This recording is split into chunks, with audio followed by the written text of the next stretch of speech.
जीत आपकी, जिसके लेखक हैं शिव खेरा। आप सुन रहे हैं फ्री बुक हब।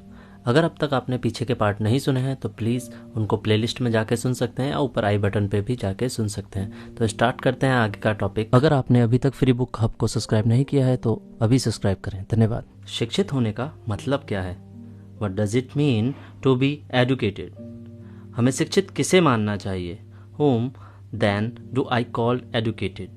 पहले वे जो रोज़ाना अपने हालात का सामना सही ढंग से करते हैं और वे जो हालात का सामना होने पर सही निर्णय लेने और सही कदम उठाने में शायद भी कभी चूकते हो। दूसरे वे जो दूसरों के साथ व्यवहार में बड़प्पन दिखाते हैं, दूसरों के अप्रिय व्यवहार और बातों का बुरा नहीं मानते और अपने सहयोगियों के साथ उतने भले होते हैं जितना कि एक इंसान हो सकता है। और आगे वे जो अपनी खुशियों पर काबू रखते हैं और कठिनाइयों को अपने ऊपर हावी नहीं होने देते और कठिन परिस्थितियों का मुकाबला एक बहादुर इंसान की तरह करते हैं जो इंसानी फितरत है। और सबसे बड़ी बात कि वे लोग जो सफलता मिलने पर बिगड़ते नहीं, जो अपनी असलियत से मुंह नहीं मोड़ते, साथ ही बुद्धिमान और धीर गंभीर व्यक्ति की तरह दृढ़ता से जमीन पर पैर जमाए रखते हैं। तुक्के से मिली अच्छी चीज़ों पर खुश होने के बजाय जन्म से मिली काबिलियत और बुद्धि से प्राप्त कामयाबियों पर खुश होते हैं। खुश होने की ऐसी प्रवृत्ति उनकी बचपन से ही होती है। जिन लोगों के चरित्र में इनमें से एक दो नहीं बल्कि सारे गुण हैं, जिन्होंने ये सभी बातें सीखी हैं, वे ही सर्वगुण संपन्न सच्चे अर्थों में शिक्षित हैं।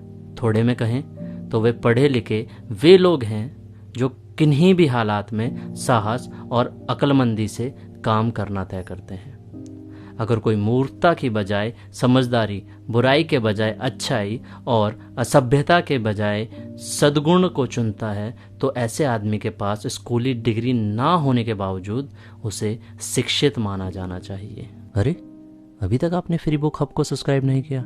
प्लीज़ इसे सब्सक्राइब करें। धन्यवाद। बहुमुखी शिक्षा क्या है? What is a board based education? एक जंगल में कुछ जानवरों ने स्कूल शुरू करने का फैसला किया। छात्रों में एक चिड़िया, एक गिलहरी, एक मछली, एक कुत्ता, एक खरगोश और दिमागी तौर पर कमजोर ईल मछली शामिल थी। पाठ्यक्रम तय करने के लिए एक बोर्ड बनाया गया। बोर्ड ने तय किया कि छात्रों को बहुमुखी शिक्षा दी जाएगी और उन्हें उड़ना, पेड़ पर चढ़ना, तैरना एवं बिल खोदना सिखाया जाएगा। हर जानवर को सभी तामील हासिल करने की पाबंदी थी। चिड़िया उड़ान भरने में माहिर थी। उसने इस विषय में ए ग्रेड हासिल किया, लेकिन जब बिल खोदने की बारी आई तो वह अपनी चोंच और पंख दोनों तोड़ बैठी और असफल साबित होने लगी। इस नाकामयाबी का असर उस पर ऐसा पड़ा कि जल्दी ही उसने उड़ान भरने में भी सी ग्रेड मिलने लगा। पेड़ पर चढ़ने और तैरने में तो फेल हो ही गई। गिलहरी पेड़ पर चढ़ने में काफ़ी कुशल थी, लेकिन वह तैरने में असफल हुई। मछली सबसे अच्छी तैराक थी, लेकिन वह पानी के बाहर निकल ही नहीं सकती थी, इसलिए बाकी सभी विषयों में फेल हो गई। कुत्ता स्कूल गया ही नहीं। उसने फीस भी जमा नहीं की और प्रबंधकों से इस बात को लेकर झगड़ाता रहा कि पाठ्यक्रम में भौंकना भी शामिल किया जाए।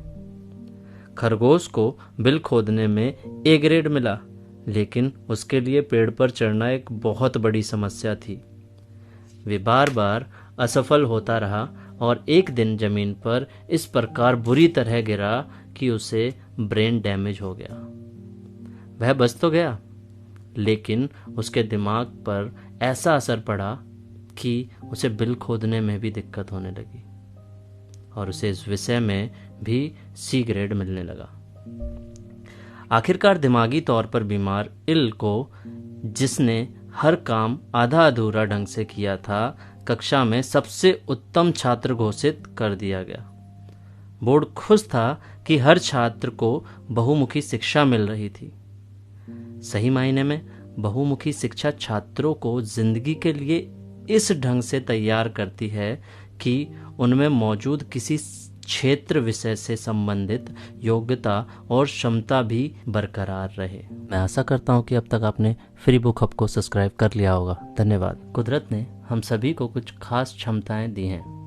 We are all gifted with some strengths. Hummingbird का वजन 1 तोला के 10वें हिस्से के बराबर होता है। वजन इतना कम होने की वजह से ही वह काफ़ी मुश्किल किस्म की कलाबाजियाँ भी कर सकती है। वह अपने पंखों को केवल 75 सेकंड में 75 बार फड़फड़ा सकती है। अपनी इस खूबी की वजह से हमिंग बर्ड उड़ान भरते समय तरह तरह के फूलों का मधु पी सकती है, पर वह हवा में ऊंची उड़ान भरने, तैरने और छलांग मारने में असफल होती है। दूसरी ओर शुतुरमुर्ग का वजन लगभग 300 पाउंड होता है।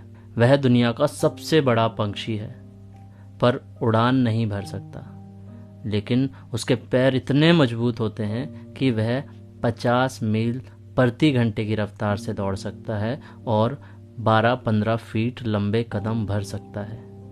अगले पार्ट में मैं आपको बताऊंगा अज्ञानता यानी कि इग्नोरेंस। अगर आपको ये बुक फ्री में चाहिए तो हमारे पेज पर डीएम कर सकते हैं और अधिक जानकारी के लिए डिस्क्रिप्शन में जा सकते हैं। नेक्स्ट पार्ट के लिए राइट वाली वीडियो पर क्लिक करें और बुक की प्लेलिस्ट के लिए लेफ्ट वाली वीडियो पर क्लिक करें और चैनल को सब्सक्राइब करना ना भूलें। वीडियो को लाइक शेयर करें।